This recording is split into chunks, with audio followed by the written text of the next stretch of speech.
Hvala, Sanja, ker si tukaj. Predvsem zaradi tega, ker tukaj daj smo že posnele za neko vsebino, uporabno, praktično za ljudi. Danes pa ne bova nič pridigale, a ne? Ampak se bova pogovarjali o tebi. Hvala, da si pripravljena. Veš, da je to prva oddaja, v kateri se bom pogovarjala o sebi. Vedno se mi je zdelo, da je to nekako manj pomembna tema, da je bolj pomembno, kaj je človek povedal, kot kdo je povedal. Ja. Tako da upam, da nam bo uspelo. Imam pa malo nelagodja, veš. Ja? Pa ne zaradi tega, ker bi karkoli skrivala, ampak vedno se sprašujem, pa kaj je to tako posebnega v mojem življenju, da ne bi dolgočasilo ljudi, ki nas zdaj bodo poslušali. Kje je tvoja zgodba? Kakor jo poznam, pa kakor jo bom še spoznala, je neverjetna. Malo ljudi poznam takih, ki si ti, saj sva se pogovarjali, ki si napisala, neke stvari so ti pač dane, a ne? Tebe vidim kot neko tako mamo ves čas, ki bo poskrbela za druge. A to bilo že od štarta tako? A veš, mislim, tako je, veš, včasih, šele ko se obrnemo nazaj, vidimo, posebej zdaj, ko se malo ukvarjam s pretiranimi aktivnostmi moje vranice, ki res ima preveč skrbi za vse, tudi za to, kako trava raste. Ko sem malo sama razmišljala, od kje se je to vzelo, jaz sem že v osnovni šoli nosila 2 malci, če kakšen otrok pride brez. Takrat nismo zbirali zamaške pa take zadeve. Na tabornike sem edina, ki je takoj nosila, pazi, kot otrok, že prvo pomoč, pa rezervno hrano, pa seveda vsi so se mi smejali, zakaj imam največji nahrbtnik. Ko pa se je nekaj zgodilo, so seveda vsi hodili k meni. Ampak od kje se to mislim, starši me niso to usmerjali, nihče mene ni učil k temu, tako da verjamem, da od nekje printemo. To je tisti, veš, del, ja temu rečem, naše življenje, ko je ena španska nadaljevanka in zdaj je tista neka 323. epizoda, veš, niti ne veš, kaj je bilo vse prej, ampak očitno nekaj prinesemo in to nenehna skrb za druge, pa predvsem na področju prehrane, ja ne vem, odkar sem rojena, ja ljudem poskušam razložiti, kako pomembno je, da so prehransko suvereni in da, pazi to, da ne ponovimo to lakoto. To se mi je parkrat, veš, pazi, nihče danes, sploh ne ve, o čem govorim, ampak evo, zdaj, ko ti to razlagam in Marolinci grejo. Ja, jaz isto. Ker, zdaj mi pa res mislim tako malo po hrbtu gor pa došel, pa kot da nekaj v celičnem spominu imam ta užas, ki ga lahko prinesejo take situacije in mogoče, veš, ljudje imajo občutek, da nekaj paničarim pa kričim, nekaj od znotraj me žene, da se čim več ljudi pripravi, ne želim nobenega strašiti, ampak očitno sem prišla z namenom, da to naredim in to počnem, upam, najboljše, kar lahko. Ampak kaj se ti zdi, da je recimo zadaj tega? A je zadaj tega vibracija strahu ali vibracija ljubezni, poskrbeti za ljudi, zato da bojo, ali strah, da, ne vem. A veš, zdaj v kakšnih spiritualnih vodah bi ti rekli, ta je v prejšnjem življenju umrla od lakote, a ne? Čisto možno, glej. Čisto možno. Ja vidim marsikaj v tem življenju, šele ko sem odprla neka prejšnja, mi je bilo postalo jasno, kaj se tle dogaja. Ne morem povedati. Čakaj, a si kdaj šla v to, da si kakor neke regresije pa to? Ker mi tebe, mislim, javnost, vsi te poznamo kot izjemno prizemljenega, realističnega človeka, ki se ne gre nobenih kvazi duhovnosti, ampak posadi seme, zraste, vzklije, vidimo, uporabimo, optimiziramo. Veš kaj, ja pišem lahko z levo in desno roko. Imam zelo levo in desno možgansko polovico približno v ravnovesju. Ampak ja prvo stvari začutim. Potem jih probam ljudem razložiti skozi ta racionalni del, tak je otipljiv, ker ja mislim, da tudi razum mora sodelovati pri zgodbi. Seveda, če ne bi v ozadju bilo tega čutenja, se ne bi sploh šla še razlagati. Ampak vedno se mi je zdelo, da tisto, kar se dogaja na tej duhovni plati, da je to intimno življenje in da so poti, kako ljudje prihajamo, veš, moj odnos s stvarstvom se mi zdi enako intimen kot moje spolno življenje. In še bolj pravzaprav.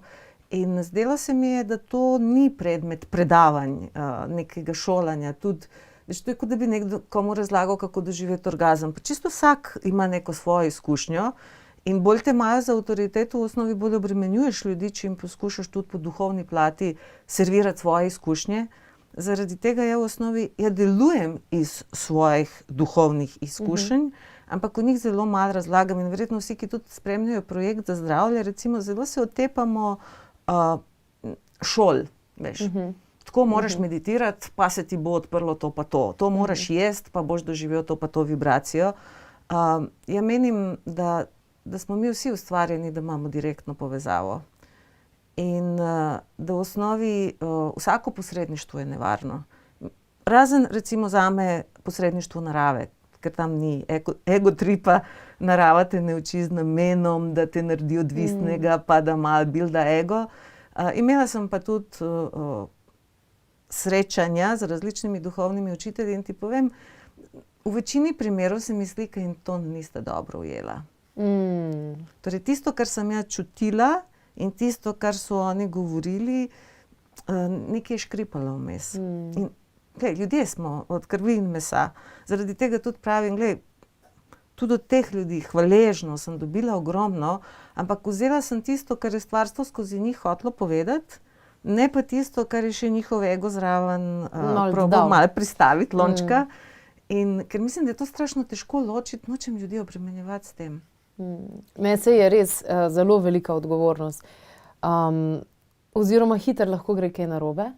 Ko smo 10 let nazaj plus začeli z oddajo Klepet ob kavi, je bil veliko višji odstotek nekih ljudi, ki se ukvarjajo z duhovnostjo. Pol te pa to v enem trenutku, ne vem, ker je nekdo napisal, da pa ni imel najbolj sijajne izkušnje recimo s kom od gledalcev, pač jaz sem se toliko zasekirala, ker sem imela občutek, jaz sem zdaj temu človeku naredila dejansko, povezana sem se počutila in mi je to bilo neprijetno, zato je mogoče zdaj tudi z leti upadlo to število, kar je pa zanimivo, da je pa z leti, kakor je mogoče pri nas upadlo to število, je pa trend tega postal večji in večji. Tukaj ni možna objektivna presoja. Kdo sem jaz, da povem, ta je dober, pa ta ni. Pa vsi smo prišli z nekim scenarijem, vsak ima neko svojo življenjsko pot. Mogoče neka tehnika zame ni primerna, zate bo ti rešila življenje, ampak jaz nisem tle, da lahko sodim. In ker me pa ljudje zelo radi najdejo avtoriteto, ki jim bo odgovorna za vse, veš, dobim ravnince, ko mi rečejo, če vi rečete, potem drži. Mater, jaz se zelo trudim, res, da ne rečem brez pokritja, ampak mi živimo v svetu, ker je vse sfejkano, ker ti raziskavi ne moreš verjeti, temu, kar gledaš z lastnimi očmi, ne moreš več verjeti. V osnovi je vse teže priti do nekih resnic, ki bi trdno obstale. Najlažje je imeti nekoga, ki ga prvo občuduješ, potem pa sovražiš, če ti nekaj ni prav. Jaz bi pa rada, da ljudje iz vsega, kar počnemo, tudi tega, kar ti počneš, dobijo ta navdih, da začnejo misliti svojo glavo, da začnejo čutiti, da začnejo celostno, mislim, da je celo bolj pomembno čutiti, kot misliti, ker zdaj prihajamo do trenutka, ker vse, kar nam bojo servirali na nivoju teh naših osnovnih materialnih čutil, je lahko zlagano. Toliko zlagano, da lahko gledaš film, gledaš sliko in nečesa, kar ne obstaja. Tukaj je tak lep stavek, učenec, pa bi lahko to zamenjali za ljudje, niso posode, ki jih je treba napolniti, ampak plamen, ki ga je treba prižgati.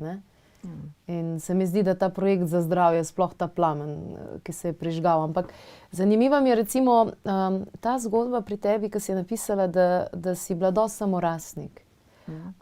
Mnogi duhovni učitelji, ki sem brala njihove avtobiografije, so v resnici do vseh teh nekih znanj in podobnih stvari prišli ravno zaradi tega, ker so imeli čas in prostor. Ne, da so se jim drugi tukaj vmešavali. Ampak je lahko tudi dvorezni meč to.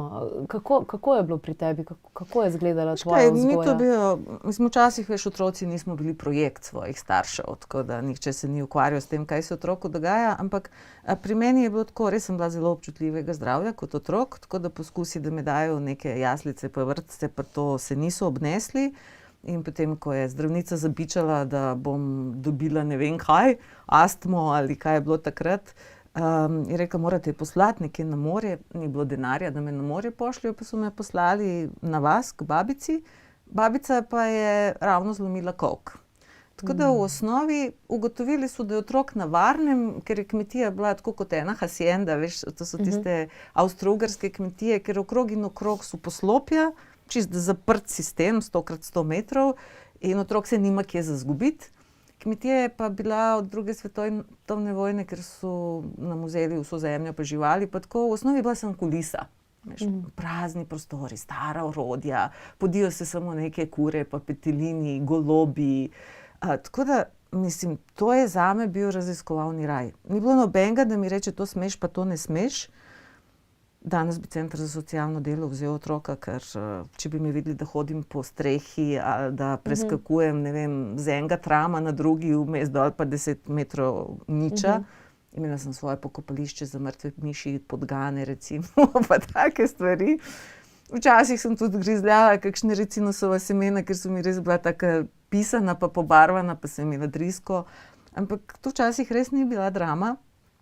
In seveda, takrat ti ne veš, da te to bo zaznamovalo, ampak ravno zdaj, pred nekaj leti, ko sem se začela spraševati, kje je tista točka, kjer sem se jaz srečala s sabo, kje je tisti trenutek, veš, ko si čutijo v življenju, da je vse na svojem mestu, da čas stoji, da obstaja sam sedaj. In veš, vračaš se nazaj in sem ugotovila, da je ravno to pred šolo. In mene nihče nič ni učil. Ja nisem imela nobenega prijatelja.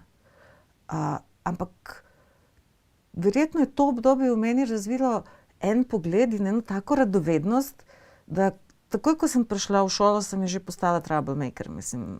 Zato, ker nisem imela programiranega mišljenja. Zdaj recimo, ko predavam včasih za vrtce, pa veš, te vprašaj, in odkot vir vaše kreativnosti, toliko knjig ste napisali, pa vse. Potem se tako malo griznem za jezik, pa rečem, veste, vir moje kreativnosti je, da nisem hodila v vrtec. In malo dol pade. Pa kako to? Pa veste, mi tle razvijamo kreativnost, poglejte, kaj vse otroci kreativnega naredijo. Si rekel, ne, vi ne razvijate kreativnost, vi razvijate manufakturo. Če vsi otroci bodo iz kostanja naredili ježka, ker jim vi pokažete, kako se ježek dela, to so tovarniški delavci. To ni... Kaj pa, če otrok ne vidi v kostanju ježka, če vidi kaj drugega? In ko ti enkrat nekdo začne razlagati, da moraš ob 11 kakati, ob 12 spati, potem pa še na povodcu hoditi ven, da ne smeš biti na soncu, ker je nevarno, da ne smeš biti na travi, ker ti bo klop prišel, kaj takega. Ja vidim, da večina otrok je v osnovi s hudo lobotomijo telesa in duha že pridejo do šole. Ta nestrukturiran čas. Mini zombi, totalno strukturiran čas. Ja vem, da že ko sem prišla v šolo, na vse, kar so rekli, to je pravilo, sem rekla, kaj pa v tem primeru? Vedno sem se spomnila nekega primera, ki ne paše v to pravilo. Potem pa veš, profesorji pridejo s tistim, ja, izjema potrjuje pravilo. Aha, s tem se ziher ne strinjaš. Ja, vprašam, kako? Sanja, nimamo zdaj časa za to, veš, ker tako da, v današnjem času bi me verjetno takoj slali psihologu, ravnatelju, ugotovili, da sem, ne vem, hiperaktivna, takšna, drugačna. Ne vem, če bi v današnjem času sploh šolo lahko končala, ker piflanje nikoli ni bilo moja lastnost. Ampak zanimivo, v tem času me niso imeli za nekoga, ki hoče nagajati. Zelo so se pa trudili, da me zaposlijo z nečem drugim, da jim dam mir. Tako da so me slali po malco, zelo hitro so se spomnili, da bi ja lahko šla na tistem šolskem mikrofonu brati nekaj, ne vem, kaj je bilo, splošnih obvestil, urejati splošni časopis. V osnovi so me spodili ven, ampak ne, da bi mi neupravičeno dali, ampak imajo zame kakšne druge dolžnosti. Preokupirali. Ja. Tako da v osnovi je to dobra strategija bila, ker res so mi pustili razvijati talente. Profesor matematike, ko sem se dolgočasila, mi je takoj dal malo bolj zapletene naloge za reševati. Tako da v tem smislu v pravem trenutku sem hodila v šolo in ta šola me res ni ubila duha v meni. Ja mislim, da je najpomembneje, in to mi je ostalo, ta strast do tega, da najdem odgovor na svoje vprašanja.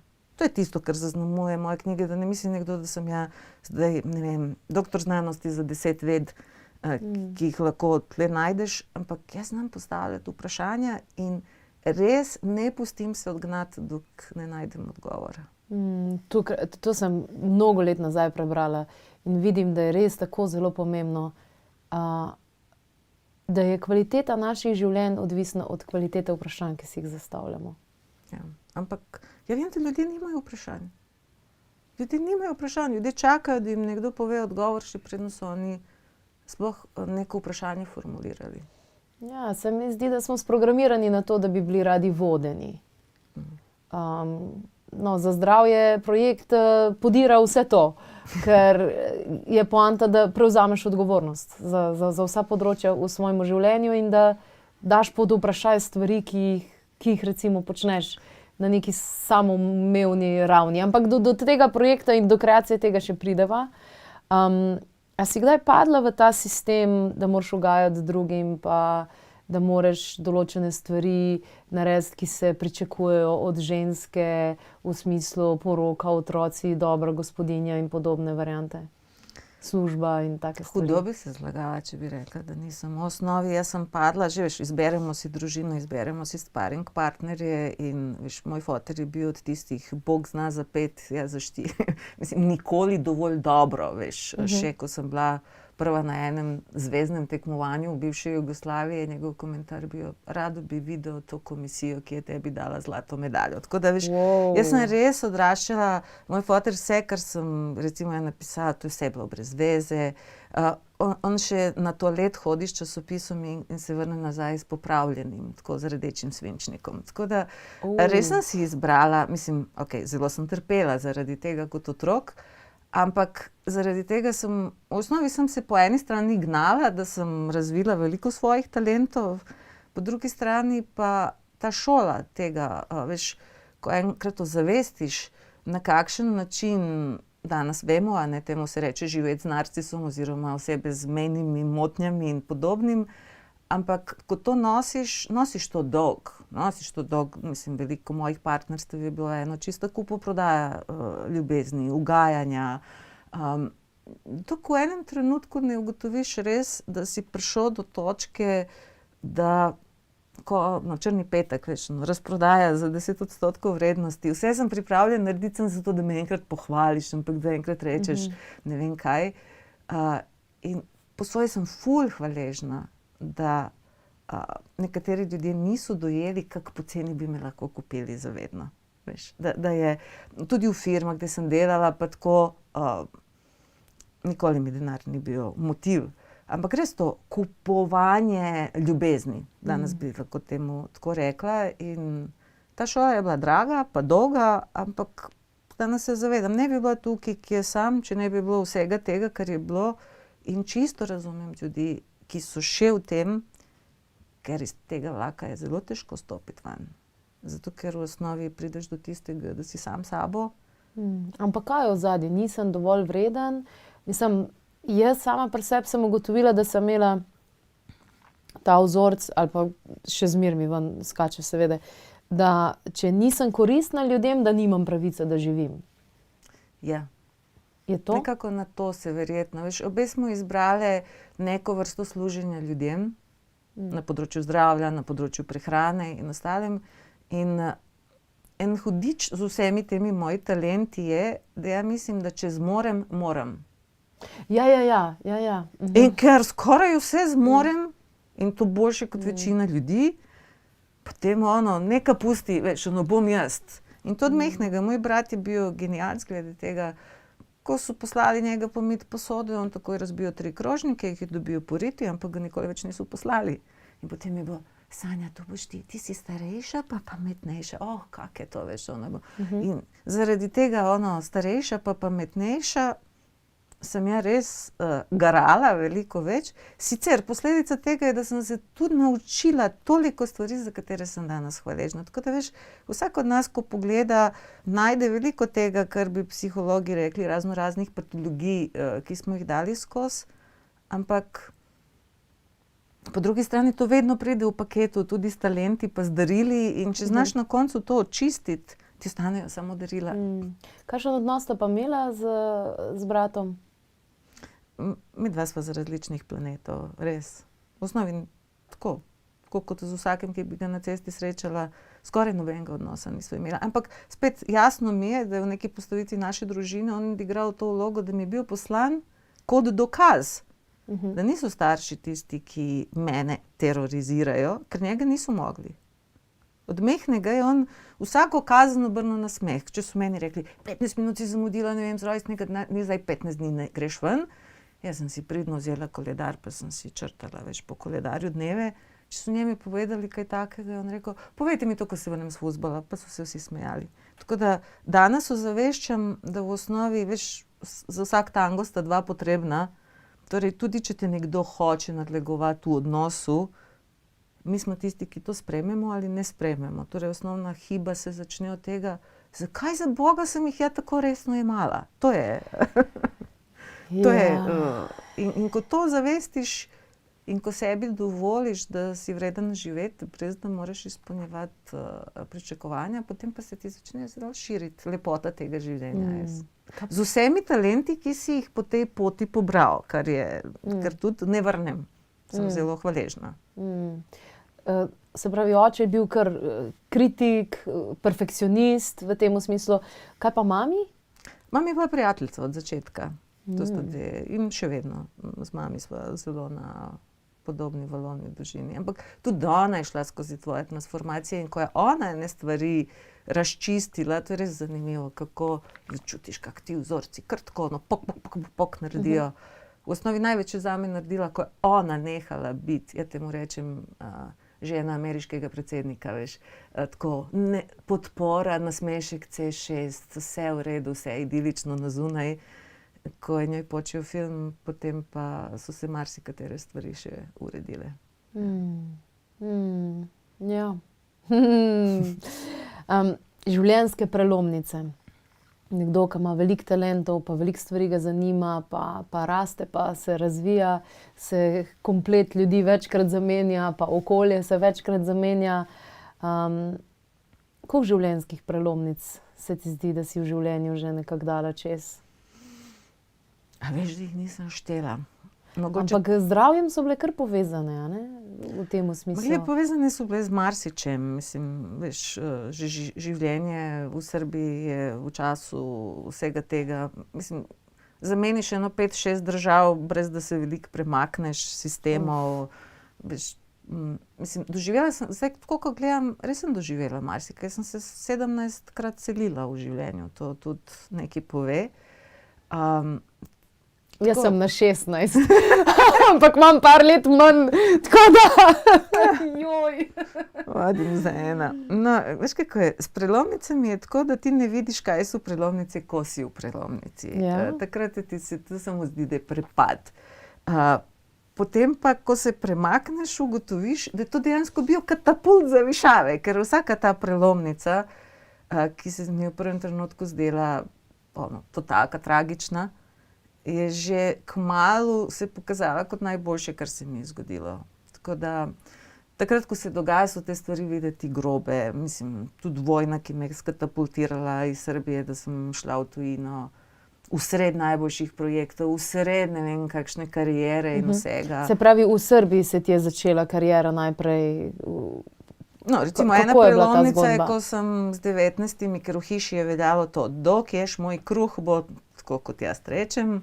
Potem sem z 19 leti napisala liste, kot danes jem svoj kruh, hvala. In sem spakirala rdeči toper na hrbtnik, se spomnim, takrat je bil tisti, veš, z ogrodjem. Imela sem tisti pisalni stroj Olimpija, mali oranžni, to je bilo samo moje imetje, sem spakirala in sem šla do doma z 19 in nikoli, res, enega evra v življenju nisem enega dinarja, evra, marke, kar že. Enkrat samkrat sem rabila eno pomoč za letalsko vozovnico, ampak od takrat res funkcioniram samostojno. Prvi dan sem že dala oglas v oglasniku, da kuham ljudem, ki imajo zdravstvene težave. Wow. In sem do konca večera že imela stranke, vse take hudo bolne, ki so me spraševali, a vi res znate kuhati brez vegete? A je možno kaj sladkega pojesti, pa da je brez cukra? In to je bila ena prelomnica, ker sem se res zagnala v področje zdrave prehrane in veš, to so res krasni ljudje. Pri 19 letih? 19, ja. In, ampak odkot ti pa znanje, da si znala takrat skuhati kaj v tem smislu? Ali je bil v družini bolan ali odkot? Je to bilo moram pridobiti vso možno znanje, ker lahko nekomu pride prav? Glej, jaz sem znala kuhati. Pa so se vsi navduševali s tem, jaz sem sama bila doma, to sem pozabila povedati. Seveda tudi, ko smo več začeli v šolo hoditi, ker se mi ni ljubilo biti pri eni babici, ki me je res precej maltretirala, sem je rekla, da bom raje ostala sama. Pa sem rekla, pa ne moreš biti sama, kaj boš jedla? Mama je sicer nekaj probala kuhati za vnaprej, ampak veš, da otroci ne maramo tiste golaže, pa paprika, še to je vse v stranično školjko šlo. Pa sem je rekla, brez veze, da je to stran mečem, daj ti mene nauči, kako se dela to, kar ja imam rada za jesti. Pa mi je pokazala, pridno je trpela, da sem uničila kar nekaj loncev, pa da je kuhinja bila vedno, kot da bi bomba padla. Ampak jaz sem od 6. leta res kuhala. Od 6. leta? Z 10 leti sem že jim pripravila pečenko, juho, rolado in tako naprej. Meni je to bilo res v veselje. Tako da to pa je moj talent, da zna biti zdravo in dobro hkrati. In gled, to me je živelo na nek način. To je neka rdeča nit, ki zaznamuje tudi Se pravi, to je bila nekako tvoja prva služba, da si kuhala za bolne? Ja, pa veš, kaj tudi ti ljudje so nekaj posebnega. To je bila kot neka vrsta, takrat nismo vedeli za hospic, ampak veš, ko si ti v 19 leti v družbi z ljudmi, ki odhajajo, to je največji blagoslov. To so taki krasni ljudje. Toliko ene modrosti sem ja tam zaznala, pa tudi dobiš neki občutek, kaj je v življenju pomembno.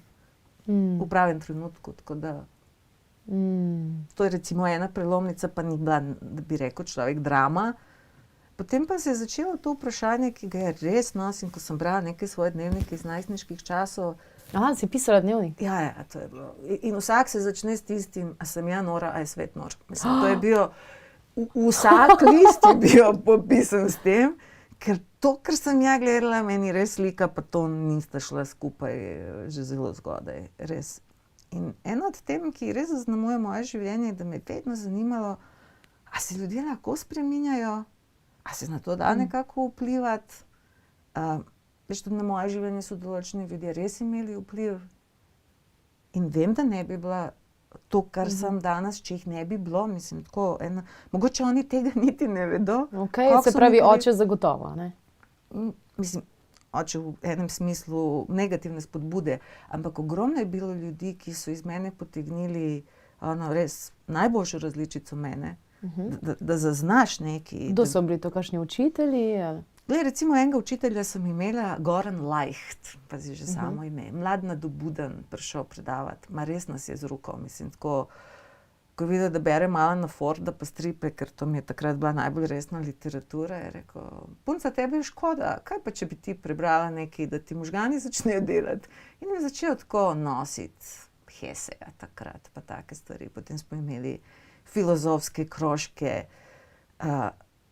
Ta človek je res ono, da rečeš, ko nekdo zbudi iskro v tebi, da en zaspali program čutim mravljince. Ja, jaz sem bila totalka navdušena, da imamo takega profesora, to je bil edini, ki je rekel, zdaj bomo imeli kontrolko, lahko uporabljate vse knjige zvezke, mene ne zanima, kaj ste se nabifali, mene ne zanima, kaj vi o tem mislite. Ja, v nebesih delegacija gre k ravnatelju, učencev se pritoževati. Aha, okej. Da to je pa nedopustno, da zdaj tisti, ki niso učili, bodo imeli enako oceno kot oni, ki vse znajo na pamet. In je moj profesor dobil opomin. In že takrat mi je postalo jasno, mater, strah od svobode je en od večjih strahov. Glave, ki štrlijo, letijo. Ja, ampak to je zame bilo takrat šokantno spoznanje, zdaj pa to vidiš na vsakem koraku. Pri 19 si torej kuhala bolnim, kako se je potem nadaljevala zgodba? Kdaj si prišla v Slovenijo? Ja, to je bilo malo pozneje. Veš, jaz sem takrat, ko me je strašno zanimalo, kaj se da narediti za ljudi, smo začeli projekt Omladinske delavnice. Ta projekt še vedno živi v Sloveniji, vodi ga oseba, s katero smo midva to začela v Srbiji. In jaz sem takrat študirala, pazi, o tem nikoli res nisem govorila. indijske rituale, šamanske rituale, neverbalne igre, nekompetitivne igre. Sanja Lončar! Kaj? Encounter groups, vse, mislim, Wow. surprise. In mi smo to potem vključevali, ker smo hoteli na ta način z enimi neverbalnimi oblikami pri najstnikih vplivati na to, da začnejo misliti svojo glavo. In to je res bil fenomenalen projekt. Jaz sem vesela, da živi še vedno, ker mi smo ga takrat izvajali na čez 1600 otrok. To je bilo kot omladinske delavnice pa tako. Ampak potem, ko je zamenjava režima pa vsega, ko se je to ustavilo, potem smo mi iz tega to probali narediti kot neka vrsta animacije pa tega. Potem sem nekaj časa delala v turizmu kot vodja animacije, da namesto, da debele Nemce futraš s, ne vem, kremšnitami pa take neumne stvari, smo delali take bolj povezovalne programe, tako da to mi je bila tudi ena od služb. Sem celo predavala na hotelijerskem fakultetu v Opatiji, delavnice smo imeli, kako na ta način delati z ljudmi. Tako da to je bila prva knjiga. Potem pa smo probali vse to nekako, jaz sem tudi kreirala družabne igre. In to je bila prva knjiga prav na to temo? To je bila prva knjiga, Omladinske delavnice, še vedno obstaja. Potem pa sem nekaj časa, ker nisem se mogla preživeti samo s kuhanjem, potem pa sem začela pisati. Začela sem pisati za Politik in Zabavnik, za Večje novine in se spomnim, sem šla tako se z urednico zmeniti, da bi...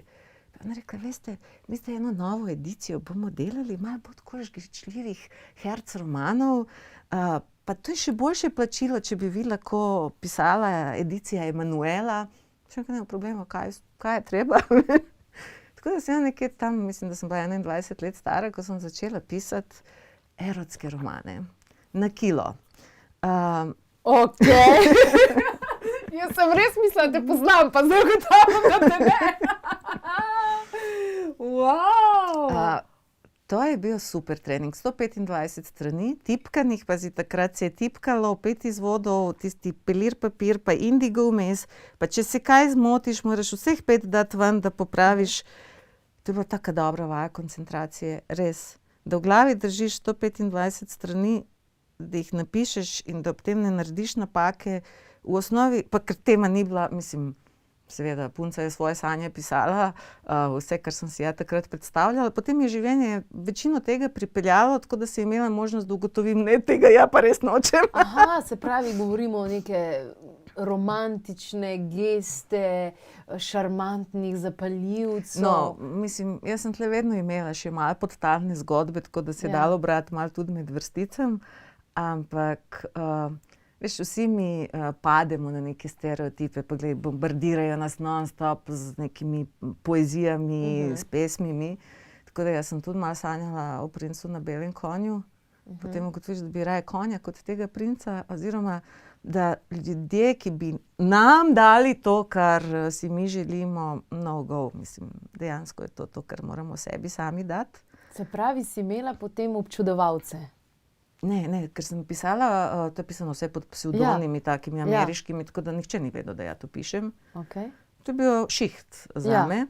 Ampak resnično sem razvila svoj odnos do jezika. Ko ti dojameš, kaj besede zmorejo, nekako se osvobodiš strahu in potem si pripravljen ne komplicirati, tudi ko se lotiš drugih vsebin. Jaz sem potem delala tudi kot ghostwriter, torej pisala sem avtobiografije znanih ljudi, ne bom povedala katerih, ker to je sestavni del pogodbe, tako da dejansko se je nekako življenje hotelo, da se razvije ta moj talent, da znam jasno, koncizno stvari zapisati. Ja, mislim, da je to moj glavni talent. Da znam izprašati, da znam stvari, ki so relativno komplicirane, ljudem brez patetike pa brez kompliciranja enostavno povedati. Jaz ful rada berem tvoje stvari, predvsem zaradi enega dejstva, ker imam slabo potrpežljivost za knjige, ki imajo 200 strani, pa bi jih lahko imela 20. In pri tebi je vedno tako, cp, a ne? In zelo cenim, zelo rada berem vse tvoje stvari. Koliko knjig je potem vse total, ki si jih ti ustvarila v življenju?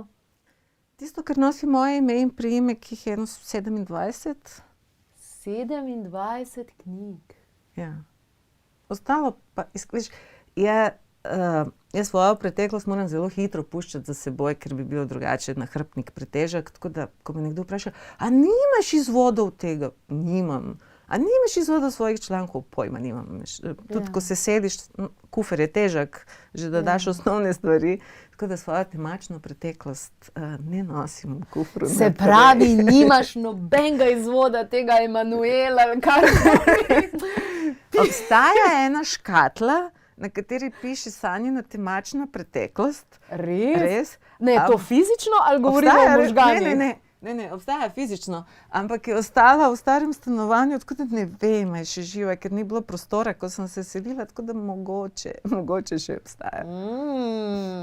Okej. Enega dne se na neki aukciji bo prodajala za velike denarje, Ja, zagotovo. To so dobra čtiva, ne?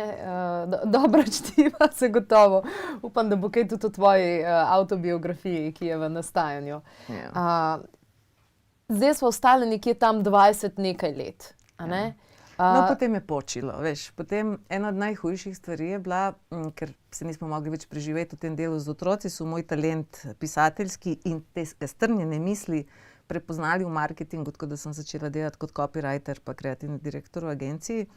Ena najhujših stvari je bila, ko so nam prišli iz Ženeve 2 leti pred začetkom vojne, povedati, da bi radi naročili kampanjo, ki se bo predvajala, ko se bo začela vojna v Jugoslaviji.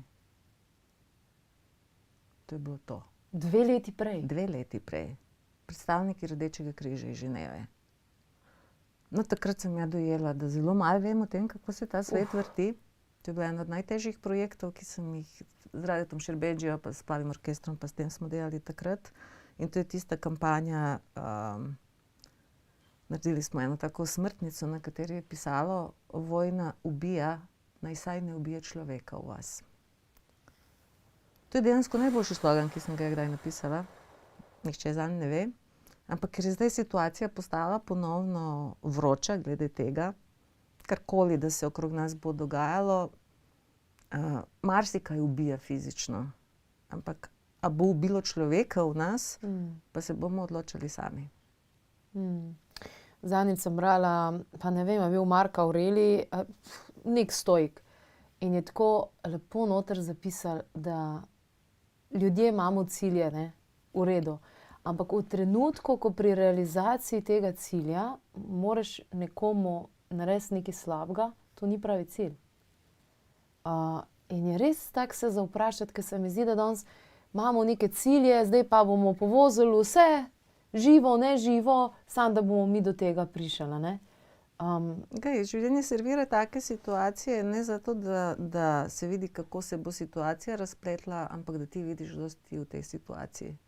Tako da, jaz sem hvaležna, sicer je to bilo dramatično, mislim, veliko tega je bilo, veliko mojih prijateljev je ostalo v Sarajevu. Loša je zelo prispeval k temu, da sem ja dvignila sidro, Loša iz Plavega orkestra, ker on je z zadnjim letalom priletel, delali smo neki projekt skupaj in je rekel: Sanja, veš, te stvari se kar zgodijo, to ni tisto kot na letalu, prvi klic potnikom, drugi klic potnikom. Ni nobenega znaka v luftu, samo v enem trenutku preklopiš v izredno stanje. In potem se je zgodilo, to je bil tisti čas strašnih inflacij, ne vem, v Sloveniji tega še ni bilo, ja, imam pa tiste 10 milijard bankovce še. In ti si moral zjutraj, če si dobil neki denar, takoj na tržnico, da pri tistih na črnem trgu zamenjaš to v kakšno marko, ker zvečer, ko si šel iz službe, je kruh bil 2-krat dražji kot zjutraj, ko si šel v službo. To je samo Nemčija doživela takrat v času pred drugo svetovno vojno, pa takrat Srbija. In takrat so predstavniki naše firme zamenjali malo večjo količino denarja, da nam lahko naslednji dan razdelijo plače. Ampak ti isti, pri katerih so ta denar zamenjali, so prišli po ta denar, tako da so ponoči z dinamitom razbili eno našo steno in sef. In ta sef je bil na drugi strani moje pisarne. In takrat smo tam mladi delali ponoči, ker ni bilo dovolj računalnikov. Torej, tisti, ki so imeli otroke, so imeli normalni šiht, mi ostali smo imeli nenormalni šiht, ko smo prišli ob 10 zvečer, pa smo delali do 3 zjutraj. In ne vem, zakaj je to noč se mi ni dalo, da pridem. Naslednje jutro, ko sem prišla, pa res tako, črna luknja, vonj po smodniku, ki ti ga lahko še danes, mislim, neverjetno kakšen spomin za vonj možgani imajo. Pa se spomnim, imela sem enega takega plišastega medvedka ob računalniku, ki je bil čist črn, pa papirji povsod. Veš, to je takav občutek, res, kot da bi te posilila armada. Mislim, tako nekaj, kar udre v tvoj prostor. Takrat sem rekla, pustimo, slava, kariera, vse ostalo, pakiram, grem. Jaz sem takrat šla v Milano. V Milano? Tam sem imela ene prijatelje, tako da od tam sem imela možnost tako sočutiti, da sploh nisem dihala 3 mesece prej, veš, tako par dni potem, ko sem prišla, ti naredi telo tako in rečeš, kaj je zdaj to bilo? In ugotoviš, da je krč nekaj popusto.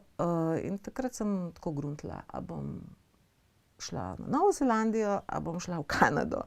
To sta bile 2 opcije, sem že imela izpolnjene papirje. Eno mi je bilo lepo in zeleno, pa malo predaleč, drugo mi je bilo zelo okej država, ampak malo mrzlo, tako da sem malo tehtala. No, potem so me klicali, če bi prišla v Slovenijo, počakati neke poslovne partnerje, da jih sem peljala na neke sestanke, ker je treba nekaj pa samo za par dni.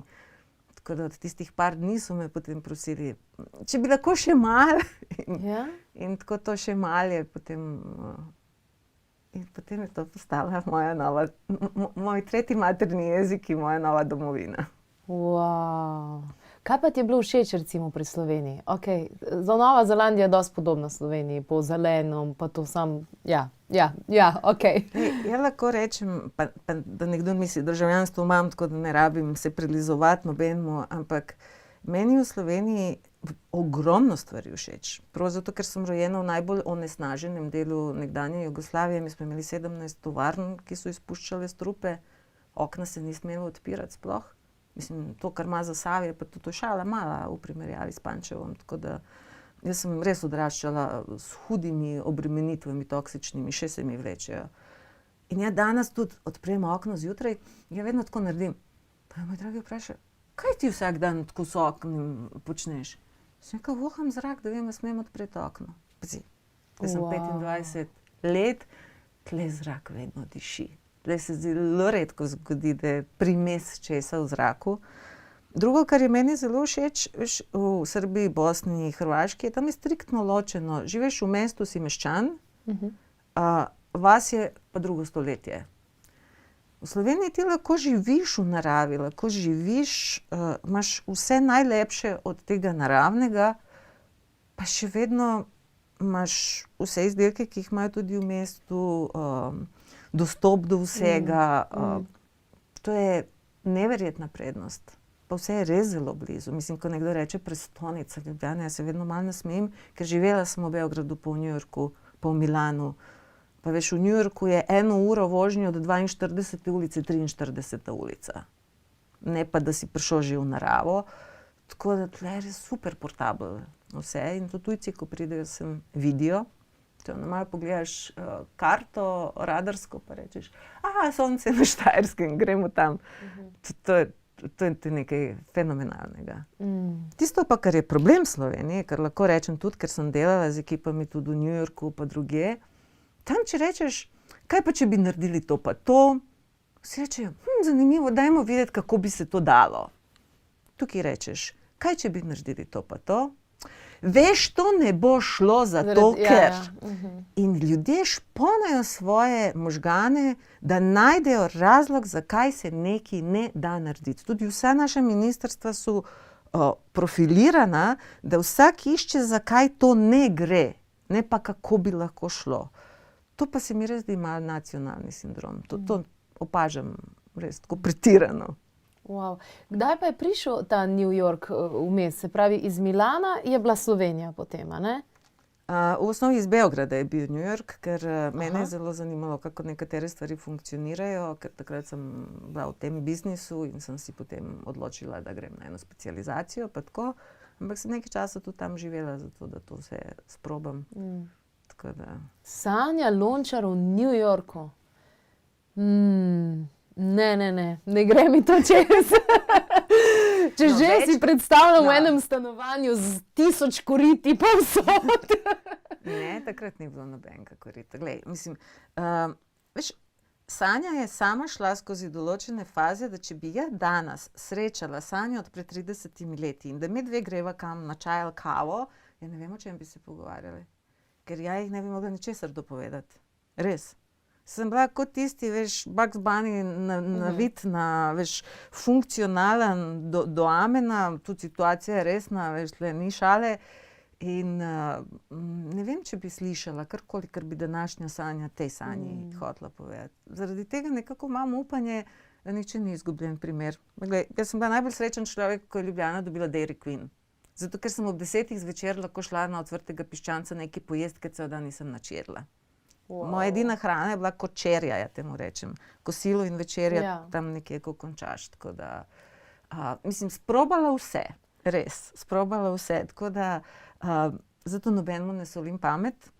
In tudi imam nekega, to je, veš, če si imel potrpljenja s sabo, pa moraš imeti potrpljenja tudi z drugimi, ker jaz sem svoj, kako bi rekla, operacijski sistem večkrat nalagala na novo in nekako verjamem, da lahko vsak.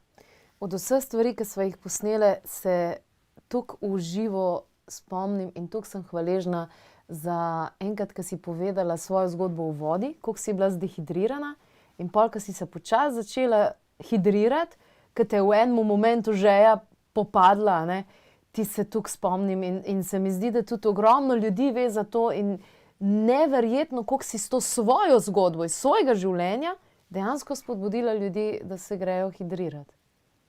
Danes je verjetno tako. Ja, tudi ko gledam ljudi, ki imajo strašne probleme, pa tudi otroci, mislim, misija nemogoče, ampak vedno nekako pomisliš, glej, ravno to, da si bil primer nečesa radikalno drugega, pa da si se uspel spremeniti, je mogoče največ, kar lahko drugima daš.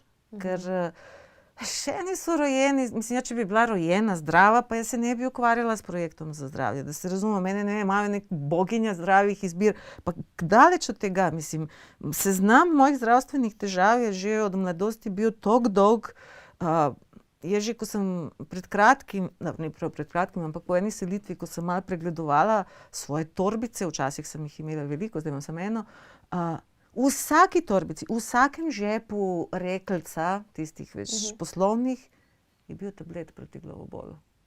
Pa da me vprašaš, koliko sem jih spila, ja bi ti rekla, da jih sploh nisem.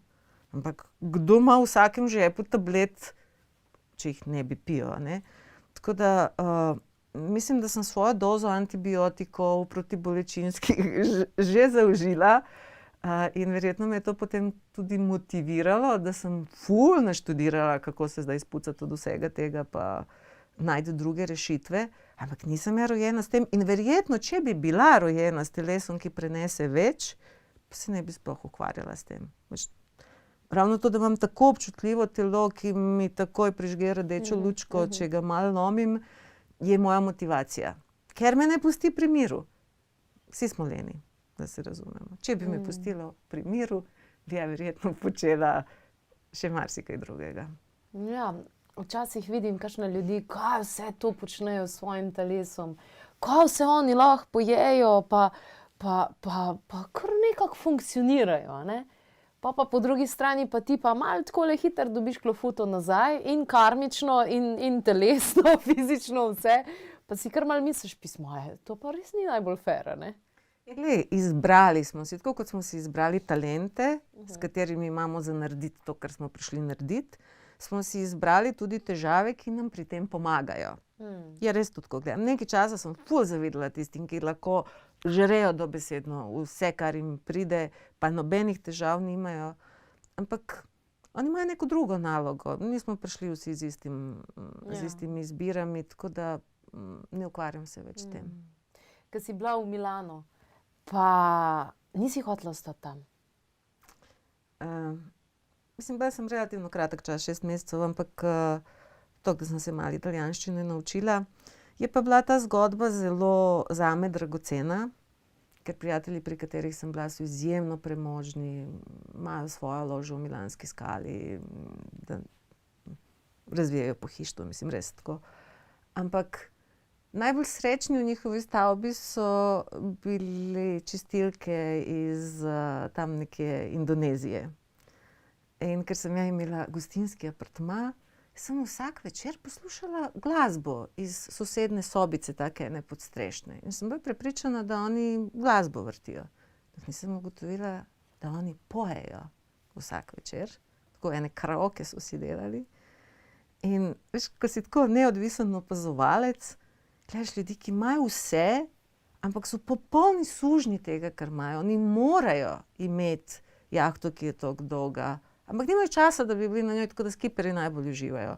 Morajo imeti svojo vilo na najbolj ekskluzivnem mestu, do katere se pride sem s helikopterjem, ampak tam najbolj vrtnar uživa, ki jih vidi 2-krat na let. In veš, ko si tako neodvisen opazovalec, res vidiš, da denar ne bo prinesel svobodo in da je svoboda dejansko svoboda izbire. To, da sem spala po najboljših kempinskih in po najbolj zanikrnih kampih, je tisto, kar meni daje svobodo, da nobenega ne ocenjujem ne po enem, ne po drugem. Če ti moraš biti v kempinskem z 2 varnostniki in ne smeš biti v kampu, mater si revež. In če si v kampu, pa sanjaš samo o tem, da boš v ne vem kakšnem hotelu, si tudi revež. In vesela sem, gled, kljub temu drilu, ki sem ga imela, moj oče je štartal življenje zelo reven in so ga podajali, posebej jezik ne govorijo, ker iz Belgije je prišel. In on se je zaprisegel, da ko bo velik, bo imel za vsak dan čisto novo srajco in 50 kravat in ni imel. In vse ta vrata, ki jih je on v življenju zelo stežka odprl, on je to seveda kot vsak oče hotel meni odpreti na stežaj. In jaz sem res zelo poceni kupila sijaj in blišč in tudi drugo plat medalje, ker mene so kot otroka že s 3 leti vodili po mednarodnih konferencah. In tam sem tudi stkala marsikatero prijateljstvo in sem videla, pa tam gor ni nič boljše. Mi mislimo, da so naši primitivci v parlamentu, do tam pa nekje v Bruslju ali nekje mora biti boljše. Videla svetovno elito, res sem jo videla. Bila na sprejemu v State Departmentu v Washingtonu. Kradejo beštek. Ja, ko sem vprašala natakarja, to je bil tisti Independent Day, veš, pa so stregli neki. Vprašam, kje lahko dobim pribor? Gospodična, veste, lani smo imeli srebrni pribor, pa so ga gosti vzeli za spomin. Okrog pa gledaš, elita, veš, tiste epolete, ordeni, mislim, ko našopirani petelini vsi. Ljudje, ki kradejo za spominke pribor. Potem, ker sem sladkosneda, sem gledala tako, veš, 2x2 metra je bila torta, ameriška zastava. Prav zanimalo me, iz česa je, ampak je pisalo na programu, da to bo po ognjemetu, veš. Independence Day, to je tam, veš, veliki ognjemet. In čim se je začel ognjemet, ja, da se postavim v vrsto za torto, pridem tam nazaj. Veš, kaj je tam bilo? Torta je bila, kot da bi bomba v njo padla, kot da bi gazili po njej. Te pisonoju je bilo povsod. Sicer je to bil samo en biskvit rumeni, namazan s temi barvicami, tako da nisem veliko zamudila. Ampak veš, ko te stvari vidiš, ko vidiš sprejeme, ki se enako tepejo tam za škampe v nekem hotelu, pa ne vem, za kruh, hvaležna, res, hvaležna. Ne padam na nobene avtoritete, pa na nobene titule, pa na nobeno premoženje, ampak se takoj fokusiraš, da pogledaš vsebino. A si človek, ki se lahko uči na tujih napakah, ali moraš vse dati sama čez, v smislu na svoji koži? Jaz sem zelo hvaležna, da me je življenje učilo tako, da je vedno nekje počilo ob meni, ampak dovolj, da začutiš. Ker če ti je daleč, ne čutiš. In to je res blagoslov. Da ne udari, ne vem, bolezen ali problem direktno vate, ampak da udari v okolje, ki ga čutiš, ali v človeka, ki ga zelo čutiš, res te maksimalno zmotivira, da daš vse od sebe in da se naučiš na tej izkušnji. Takih je bilo kar nekaj. Si imela kdaj obdobje, kjer si razmišljala, pa kaj mi je tega treba, kaj pa če bi jaz bila sam gospodinja, lepo doma kuham, imam par otrok, skrbim za vrt, to je to, ne rabim reševati sveta. Ponovi vprašanje. Okay. Ne, razmišljam, a mi je kdaj to sploh šlo. Mislim, pride za kakšen trenutek mogoče. Tisto, ampak Jaz sem preveč radovedni taček. Veš, koliko stvari mene še zanima. Meni se zdi, da vse to, kar sem naredila, pa da to še ni nič. Mislim, veš, koliko je še imam. Tako da nisem prototip. Sicer zelo sem hvaležna. Že pred leti, ko smo začeli z društvom Samooskrbni net, si rekla, gled, od vsega nekaj vem, ampak če bi šlo za res, a ja to res vse živim, a ja to lahko od začetka do konca. In to od začetka do konca, ta izkušnja mi je manjkala. Tako da v tem smislu zadnjih recimo 8 let, ko res živim to samooskrbo in to, ne mislim samo na, ne vem, živali pa na rastline pa tako, ampak da začutiš ta ritem, da ti res narava piše dnevni red. Ne pa da rečeš, vrtu, počak malo, ker zdaj sem ja na potovanju, pa ko pridem seminarja, te bom pogledala. Vrte to ne pusti, vrte te najlažje uštima v ritme narave. Na začetku se upiraš, ker ti malo ne gre urnik, ampak potem si hvaležen in to je izkušnja, ki se malo približuje temu, da je to postalo nekaj primarnega, iz česa potem črpaš energijo za drugo. Tam še prideš. Ja. Ne. Jaz sem zdaj v fazi, kjer se z vrtom še kregava, ja.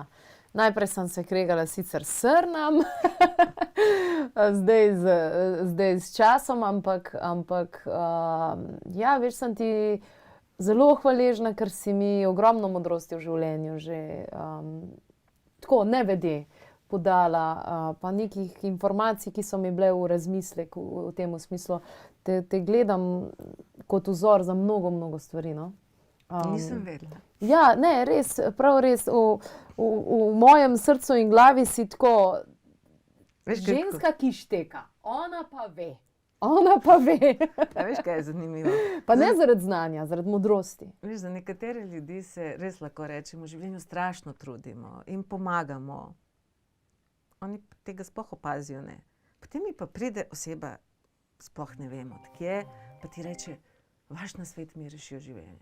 Ups, kakšen nasvet? Mislim, niti ne veš, da si mu kaj povedal. Okej, res je, da včasih se res pripelje, stvarstvo skozi tebe nekome nekaj sporoči, ampak je to nekako tako doživljam, veš, pogledaj si eno drevo, naredi vsako leto milijon plodov, po vsakem plodu je po 100 semen, pa si drevo ne predstavlja, da iz tega bo zraslo 10 milijonov novih dreves. Torej, narava deluje s strašnim prebitkom. Zadošča, da eno drevo bo iz vsega tega zraslo. In ja nekako doživljam, tle se že dolga leta počasi razmejujem, ne morem ja odločati, pri kom bo neko moje seme skalilo. Jaz se trudim, da je seme okej, dam na mizo oziroma dam v zemljo, zdaj skali včasih nekega veter odnese, da sploh ne veš, kje je skalilo.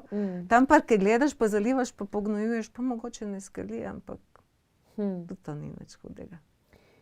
V tvojih knjigah so mi bile vedno najbližje te teme, ki si pisala o odnosu. Odnosu do nečesa, kakšen vpliv dejansko ima to na naše življenje. In potem sem se tukaj nate spomnila, ker sem bila na enem kongresu sem bila in je doktor Štosjer rekel, da je bolj pomembno, kako jemo, ne pa kaj jemo. In tukaj se mi je povsem povezalo, pa se to Sanja cel cajt piše, ne? Govori dejansko o tem odnosu. Kako sama gledaš na to? Tle pridemo, veš, to je tisto, kar si vprašala na začetku, zakaj ja ne govorim o tej duhovni plati. Jaz sem se velikokrat popekla, recimo, včasih doživiš, ko imaš odnos, ko imaš spoštovanje, kuhaš čaj s hvaležnostjo do rastline, ki ti bo nekaj dala. En požirk narediš, mater, tako kot v onih risankah, včasih čutiš, no, pong, nekaj se dogaja. In potem je tako veselo, veš, hočem to vsem povedati. Potem pa tisti hladen tušt in reče, ja, prav sem tisti tvoj zvarek, pa nič ni nucaval. Potem si Sanja reče, okej, tiho bod. Veš, in res, ja čutim, da je v odnosu. Res je v odnosu. In to je, tudi ko mi ljudje rečejo, pa po vašem receptu sem delal marmelado, pa mi je zavrela, pa vedel sem, da bo zavrela. Pa reče mi, tisti zadnja sestavina vam je pokvarila. To, da si vedel, da ti bo zavrela. Ja, vem, da ne bo zavrela. In nikoli ne zavre. In sama hvaležnost je, ko to delaš in si vesel vsega, kar je tam noter. In sploh ne hodim v klet gledati, če se je kaj pokvarilo, ker se ne more. Mislim, ne vem, kako to, veš, in tle mi je jasno, ampak to rabiš nekaj časa, da zavestiš. Ko vidiš to sestavino, ki jo drugi dodajo v svojo jed, pa naredijo jed neužitno. Ampak to je strašno težko komunicirati. Ker dok nisi tam, sploh ne veš, o čem se med dve pogovarjava. In zato se mi zdi, ker ja nisem človek nakladanja, ne, kako zdaj naj jim razložim, kaj pomeni imeti odnos. Ne morem. Lahko pa povem vse ostale tehnične detalje. In veš, to tudi manjka. Ena Hildegarda ali neka kitajska medicina, bilo je samo umeven odnos. Oni so sploh za učence iskali tistega, ki ima odnos od druidov naprej. Ampak to v knjigah ne piše. Hildegarda ti napiše recept. Ker je bilo samoumevno, a ne?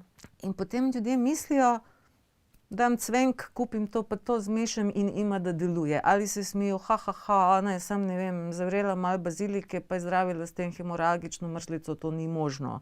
Ali neka Marija Treben, ki bo, ne vem, z Romanom pozdravila vsakega raka, kaj nakladajo. Ja, njena rokca je naredila čaj, ker je Roman bil samo en manjši posrednik. Ampak dok nisi tam, ne moreš tega nobenemu prenesti. Jaz si samo želim, da ljudje to ozavestijo, ampak trenutno še nisem našla besede, s katerimi bi lahko ta učinek sprožila. Bi pa bila zelo vesela, če bi obstajal način, da to... Ampak veš, to ni nekaj, čemu lahko človeka naučiš. To je, on mora veliko tega naučenega pozabiti, da bi prišel do tega. Absolutno. Kdaj pa si začutila ta klic rastlinskega sveta? Tega, da si potem ugotovila, lej, kva se vse da, a ne? Kdaj se je to vse skupaj začelo? To je tako, življenje je spiralno, tako. Po malem ti pride, ne vem, vsakih 10 let nekaj spodbude v tej smeri. Največ takrat, ko je res huda bolezen udarila osebo ob meni in ko je edina rešitev bila zagotoviti hrano brez toksinov, kar do takrat sploh, mislim, takrat je to bilo zelo težko. Ampak potem pa se veš, to je en proces. Vrt te ne uči tako kot knjige po poglavjih, ampak je čist malo druga matrika je. In jaz sem tudi rabila nekaj časa, da sem dojela, da vrt mene predeluje bolj kot jaz njega. In da je predelana zelenjava samo stranski produkt tega, ker vrt, kot res te predela. Vso neučakanost, vsaj moj menedžment, kje bo kaj, moje načrte, veš. Mislim, včasih me je hecal partner, a boš ti šla s pincetom zdaj vleči rastline, da hitreje rastejo, veš. A ne vem, kupiš 6 sadik in si ves nesrečen, da ti je struna prvi dan že eno solato snela, pa jih preštevaš, mislim, control freak totalni. Potem po nekem trenutku sprejmeš obilje, sprejmeš, da rastlina veliko boljše raste tam, kjer sploh nisi načrtoval, pa da ko se jih je zasejalo, da so te 100-krat boljše kot ove, ki jih ja ujčkam.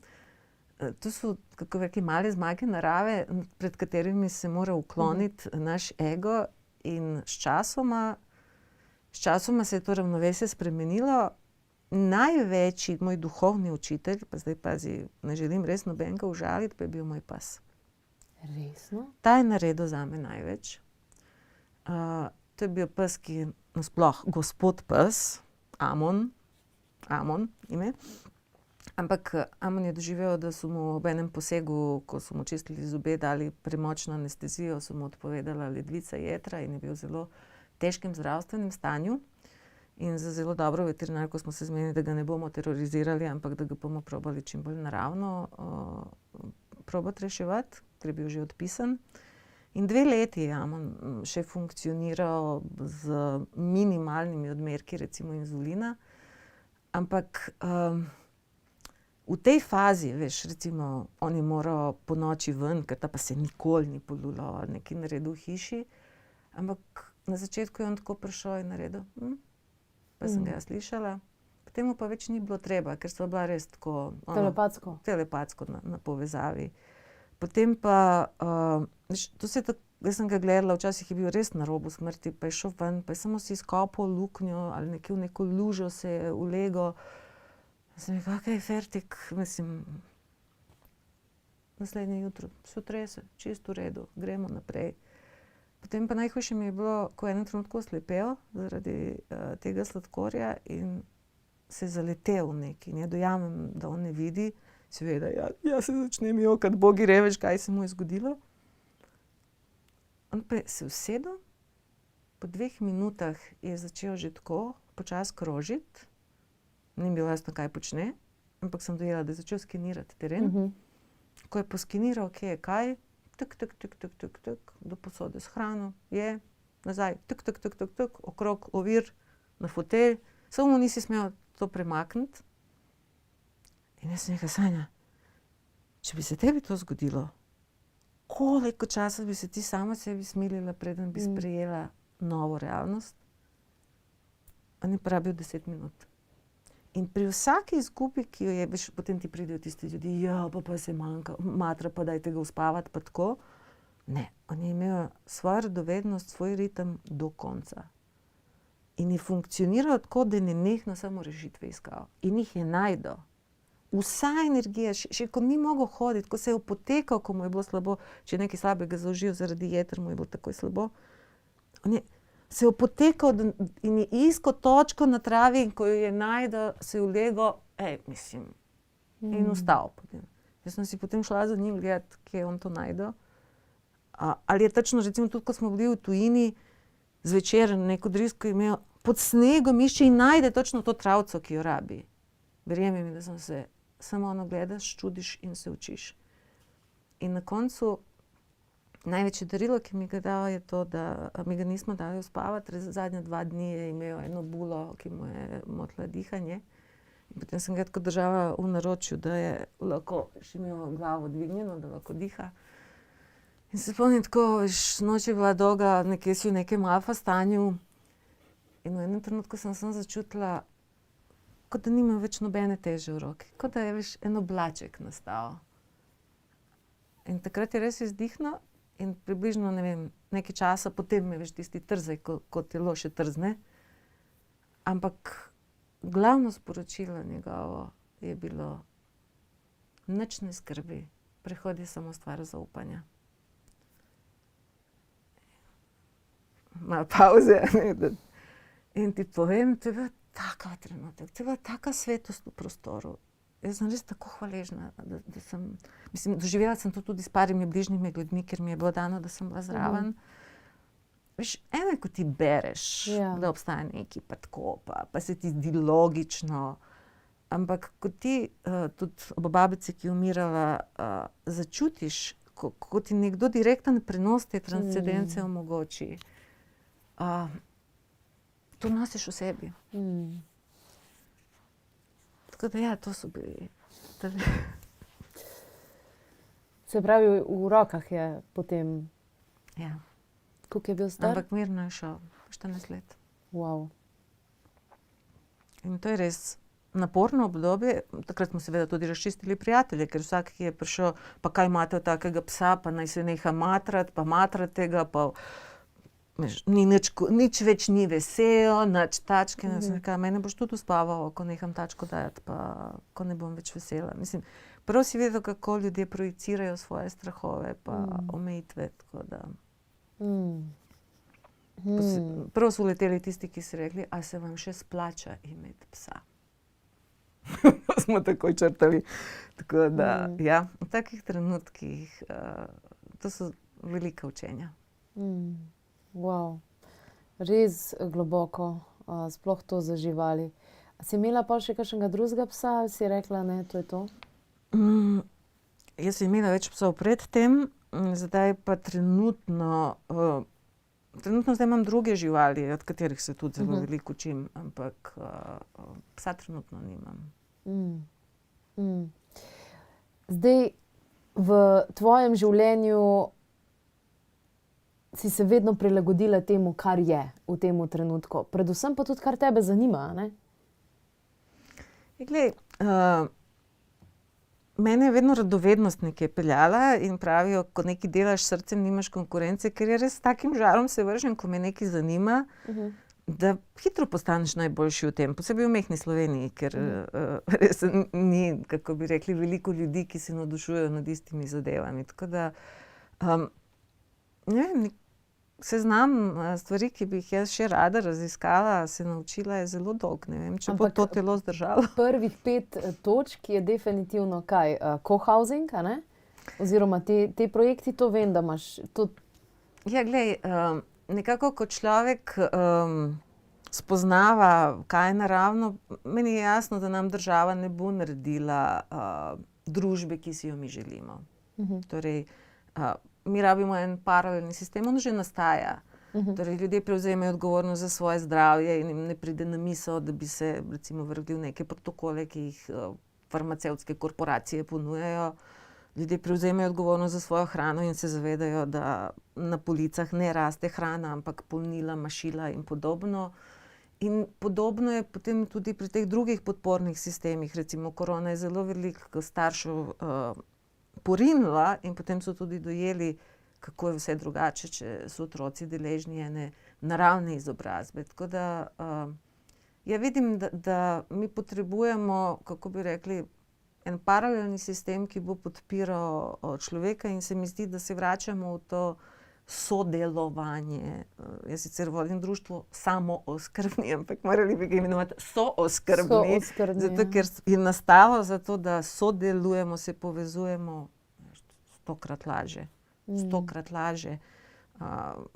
Ko 5 ljudi skupaj skrbi za kure, ali ko, ne vem, ti preminejo droži, pa jih vsi okrog tebe imajo, ali ti ne uspe eno seme, pa ni problem, imajo vsi ostali. Tako da to je naravno. To izolirano individualno življenje, ki ga mi živimo, je popolnoma nenaravno. In tudi veliko težje, a ne?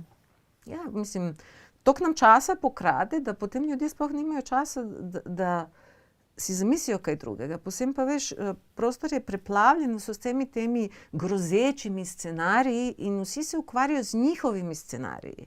A bo digitalna valuta, a bo, ne vem, kontrola, a bo... In potem v osnovi koncept, s katerim se ukvarjaš, zmaga. In če se ti nenehno ukvarjaš z negativnim konceptom, tudi če ja, nikoli ne bom del tega, ja si že, ker se ukvarjaš s tem. Eno je biti informiran, drugo je pa biti napsihiran. Torej, jaz želim biti informiran, mislim, glavo ne bom dala v pesek, ker že vem, kaj vse se lahko zgodi. Ampak ne dovoljujem, da si svoje življenje zamišljam, kako bi rekli, v relaciji do tega. Veliko več časa namenjam temu, v kakšnem družbi bi ja pa rada živela, s katerimi ljudmi bi ja rada živela. Ja pa dajmo to narediti, ni nič kompliciranega. Tako da v osnovi, ja vem, ja to vidim, ne vem, dano mi je, da vidim. Vsakič sem videla, kar sem ja sebi zašila, je naslednje leto bil modni trend, to nekako vodnarska usoda.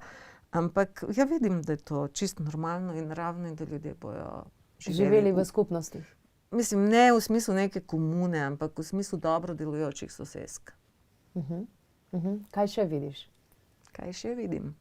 Ja, vidim to samooskrbo, veš, prehransko speljano tako do konca, to se zelo trudimo, da ta koncept unutar društva samooskrbni ne res sadike, ekipa, ki dela SOS sadike, če kom kaj stolče, toča, kaj takega, takoj prva pomoč prihaja. To je tisto, kar so stvarne potrebe. To rešujemo in verjemi mi, to ni nekaj, kar rabiš neka evropska sredstva, pa milijone, pa ne vem kaj. To se vse da. Vse se da, ne? Zelo preprosto, ja. Zadnja knjiga, Zbogom utrujenost, kako do več energije, v bistvu drugi del te utrujenosti v tem smislu. A si se sama tudi kdaj znašla v taki točki, da si rekla, pa zdaj pa rabim pauzo, zdaj pa moram začeti črtati stvari? Jaz sem se večkrat ustavila na robu hude izgorelosti, ker veš, to je tisti problem na začetku, ko zmorem, moram. In ta multitasking res ubija. Ženske smo pa naštelane na multitasking, veš, moški bolj funkcionirajo start to finish, ko eno stvar končajo, začnejo drugo. Ženske funkcioniramo tako, da še ko smo na WC-ju, nabiramo stvari, ki jih je treba nositi druge, ko si v kuhinji že zlagam, ko bom šla v klet, da ne grem praznih rok. In to je vedno 5 stvari. Ovo imam za jutri za predavanje, to gre v klet, ovo gre za pomivalni, pralni stroj. To je v osnovi vedno odprtih nekaj datotek, ki to morajo vse koordinirati. Zato je zanimivo. Ženske tudi imamo več težav z demenco, ker hitreje prekurimo to omrežje.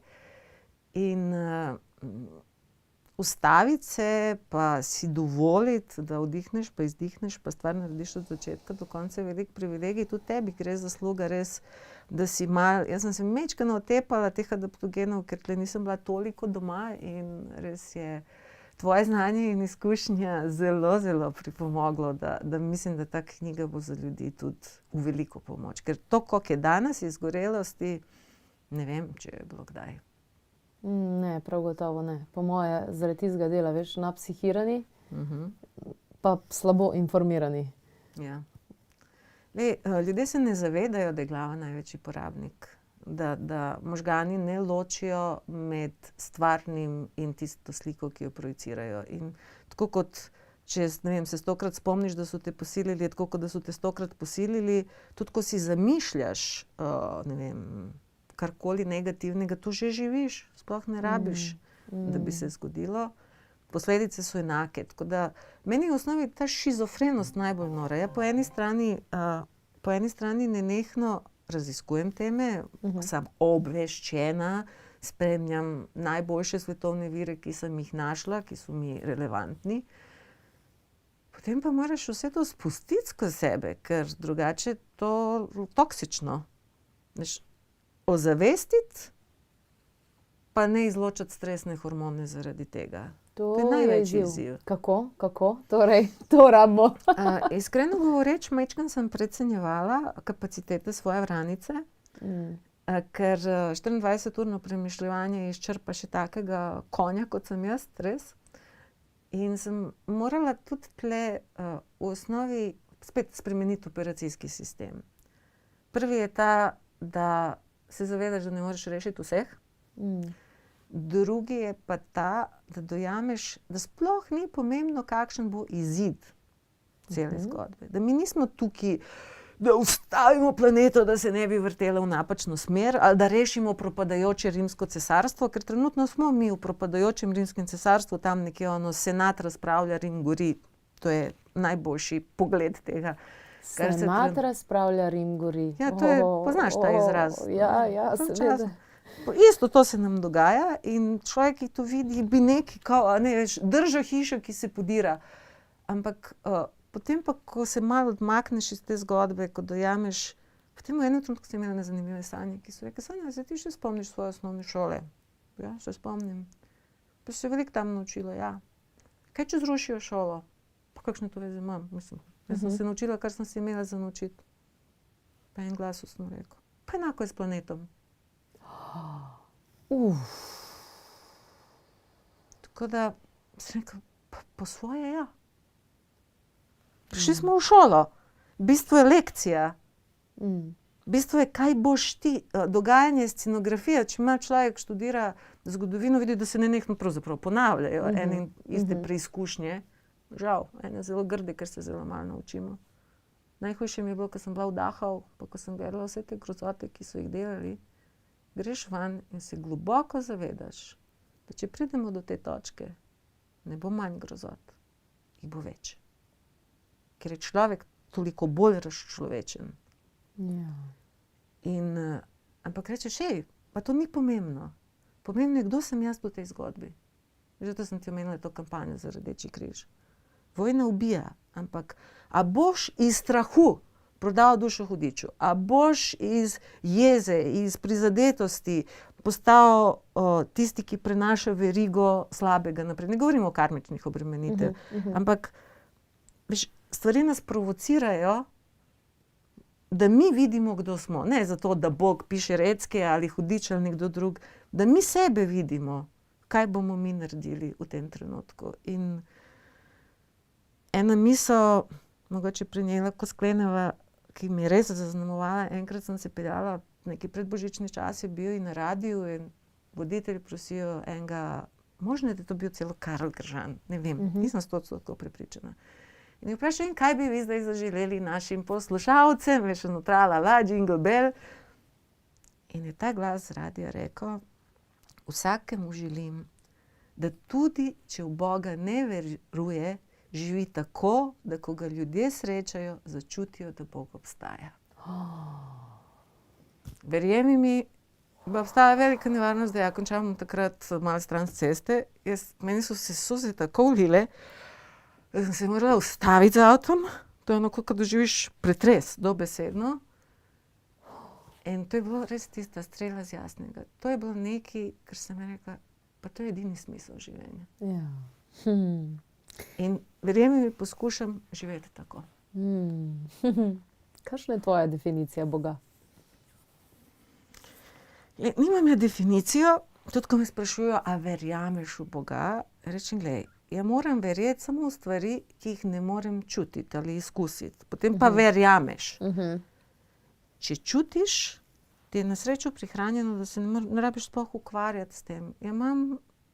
Z Bogom smo v zelo dobrih odnosih, res. Mislim, ja čutim to odprtost tega kanala. To je ono, vprašaj in povedali ti bojo. Išči in boš dobijo. Ampak na pravem naslovu, ne pri teti, ki to prodaja na 0,80, ne pri Negotriperju, ki se prodaja, ne vem, ne pri župniku, ki ima ključe najbolj svete točke, ki so jo prekrili z stavbo, ki se ji da na srečo cerkev. Imam te malo več iz prejšnjih življenj. Ampak stvarstvo čutiš. In bolj si povezan z naravo, čutiš povsod, čutiš. Dejansko tudi v tem času, ja mislim, da ljudje doživijo to kronično utrujenost, ker niso povezani. Ja.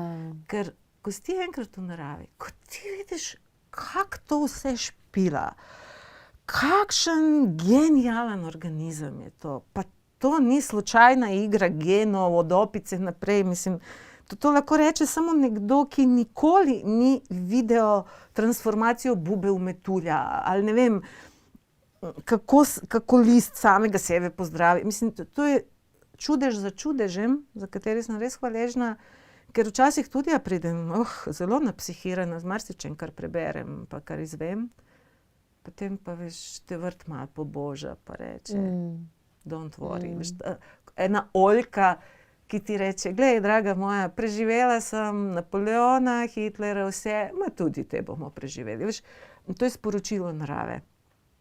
Velika debela drevesa, mislim, z izkušnjami imajo ta program in velikokrat mi pomagajo, ker se lahko direktno s stvarstvom pogovarjaš. Tako da, to je moj odnos. Ja ne morem to identificirati, to ni ono čiko z brado, ne, ali kaj. Tudi mislim, da ljudje zelo narobe razumejo delovanje stvarstva. To je res ena... Težko to ubesedim. Res težko ubesedim. Zato o tem ne bom pisala. Ampak veliki je privilegij, če ti je bilo dano, da čutiš. Zagotovo. Bi rekla, da je moškim izziv slediti taki ženski, kot si ti? Ali pač?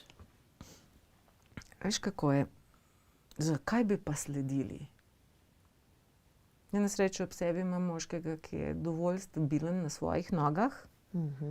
In zaradi tega ne rabi on meni slediti, pa ne rabim jaz njemu slediti, ampak smo lahko skupaj en drugemu tako, v dobrem sobivanju, res. Dok poskušamo druge spremeniti, da bolj ustrezajo našim težavam v življenju, samo gremo iz težave v težavo. Ampak glej, vse, kar sem ja v življenju rekla, taka budala kot ta prijateljica, ja ne bom nikoli, mater, naslednji, ki mi je prišel, mi je prinesel lekcijo. Kaj vse je možno. Tako da spet ne bom nobeno solila pameti. Ne bi ja prišla do tega sklepa in do tega kakovostnega odnosa, če ne bi verjetno naredila vse napake, ne bom rekla niti, da so napake. Priklicala sem si vse lekcije, ki sem jih rabila, da ta program nekako, recimo sanjala sem, o fantu, ki mi mu nenehno nese rožice pa me klical. Potem pa dobim enega takega, ugotoviš, da je psihopat, ker normalen človek ima kaj drugega v življenju za početi, kot da te vsakih 10 minut kliče in ti sporoča, da te ima rad, ker ta je tudi patološko ljubosumen, če ti ne odgovoriš takoj na to. In dojameš, da neke vizije, ki jih mi imamo, so popolnoma lažne, dejansko so nastale iz napačnega razumevanja ljubezni in odnosov. Ampak, zdaj imam 60, rabiš nekaj časa, da se naučiš. Ampak pravo življenje se počne after 50, to moram povedati. Ne, a res? Ne bi se vrnila en dan nazaj. Navkljub gubicam in dodatnim kilogramom, ne vrnem se en dan nazaj. Res. Ker se mi zdi, da vsak dan sem boljša različica sebe v tem notranjem. Mogoče mišica zmore kaj manj, ampak skupni seštevek energije, ki ga ja čutim v svojem življenju, ne gre v minus. Tako da tudi tisti, ki nas gledajo in poslušajo, naj vedo, emšo ni usoda. Ni, ne? Ne. Ne, skušam se zdaj spomniti. Takrat, ko sem te prvič videla, recimo, pa ko te zdaj gledam, pač res si žareča. Pač žariš, imaš nekaj še dodatno zraven v tem smislu. Vidim, čutim, da znaš biti jezna na svet, kar se dogaja. Ne, ja nisem jezna. Ne. Mogoče včasih, a veš ono, da razočaranje? Ne, nimam razočaranja. Ne, zanimivo je. Čustvo, ki mene zna zastrupljati, je samo skrb. Aha. Skrb zaradi tega, ker ja vidim določene zadeve. Seveda, mislim, če nekaj spremljaš, če imaš šah igraš, vidiš, kam pa staco molija, ne. In ja vidim, veš, tudi nekako učena sem bila, da vem, da tako kot v zdravju, če ti nekaj preventivno narediš, preprečiš, da stvar gre po neki poti, ki bo težje obvladljiva. In v družbi je zelo podobno. Ko nekatere stvari ne ustaviš, takrat, ko bi bilo enostavno nekaj ustaviti, potem se stvari lahko samo komplicirajo. In ko ja gledam tudi svojo bivšo domovino, ko ti vidiš, kako se lahko razštela ena družba, to je nepopravljivo. Veš, neko Sirijo ali neko zdaj Palestino, ko gledaš, lahko nekdo tam vloži milijarde pa jim zgradi nove stavbe. Tega tkiva družbe, medsebojnega zaupanja ljudi, veselja, skupnih motivov, tega ti nikoli več ne moreš vrniti. In zato se mi zdi, da z neverjetno hitrostjo se razkraja ta svet, ampak ni to moje jeza do tistih, ki to počnejo. Oni so stalni del predstave. Oni tudi imajo svojo vlogo v zgodbi. Oni poskušajo, bolj gre za to, da ljudje v neki svoji lenobi se ne zavedajo, kako malo bi morali narediti danes, da jim ne bi bilo treba jutri 10-krat več. Enkrat so mi ribiči dali ful življenjsko lekcijo. Gledala sem, kako ribarijo. Oni na začetku samo tako malo maščobe polijejo in začnejo majčkeno hraniti ribe. Ribe se začnejo zbirati. Potem pa oni samo eno vrv dajo okrog in okrog.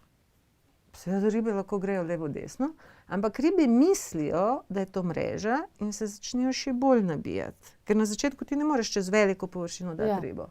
In ker ribe mislijo, da če so ujati, so bolj varne, grejo še bolj na kup.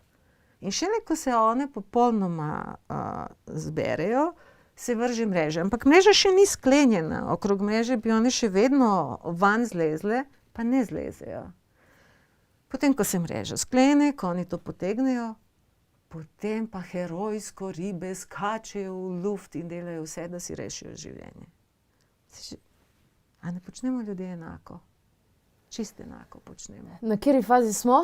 Je mreža že sklenjena ali je vrv? Ja, mislim, da še ni sklenjena. Ampak z nekaterimi potezami, če se bodo zgodili, se bo zelo hitro sklenila in takrat bo veliko bolj zapleteno. Res bo. Ampak okej, rabimo izkušnjo. Nikoli več tega ne bomo počeli v naslednjem življenju, kot bomo dobili recimo izkušnjo, ki nas bo po prstih. Tako da zato nimam jeza, več gledam to tako. Če bi bili ujeti v tem telesu kot petarda, en poskus, pa tako, ja, potem bi človek verjetno čutil več ogroženosti. Če pa nekje veš, res, tukaj smo pa vidimo se spet, pa iz nekega drugega zornega kota to gledaš, Pravi ne kot človek, ampak bolj na dušni ravni. Na ravni neke zavesti. Ne vem, seveda, vsi mi, mene zdaj tle zebe. Mislim, da so mi malo trese grasne, da misliš, nisem v stresu, ampak imam zebe fizično. Torej, imamo mi tukaj fiziko, za katero je tu treba poskrbeti in ni ga junaka, ki ni malo zaskrbljen, če pride. Samo če pride tega, da smo brez elektrike, konca zahodne civilizacije, tako da ni šala. Hvala ti za tale pogovor. A veš, kakšen je občutek? Občutek je, kakor da je bil to eden izmed najbolj duhovnih pogovorov, kakor sem jih imela, kar je smešno, ker sem govorila z mnogimi duhovnimi učitelji. Ampak res si modra ženska in res hvala ti za vse te usmeritve. Baba bi rekel Karlo. Baba? A veš, Karli Gržan. Ja. Včasih so ženskam rekli babe, kar je bil izraz modrosti. Danes pa je to nekako, kako bi rekli, pomanjševanje. No evo, pa fajn baba si. Tako tudi na Štajerskem rečemo, veš, ta je pa res fajn baba. Hvala ti lepa, dragi gledalci in gledalke. Tale pogovor je 90 minut in 23 sekund dolg.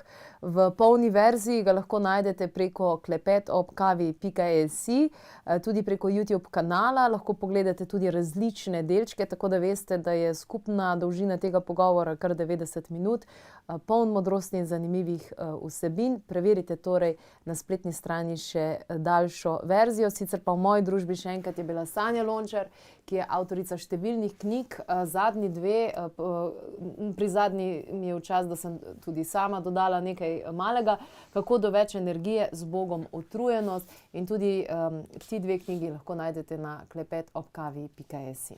Hvala lepa še enkrat, Sanja. Hvala, Jasmina.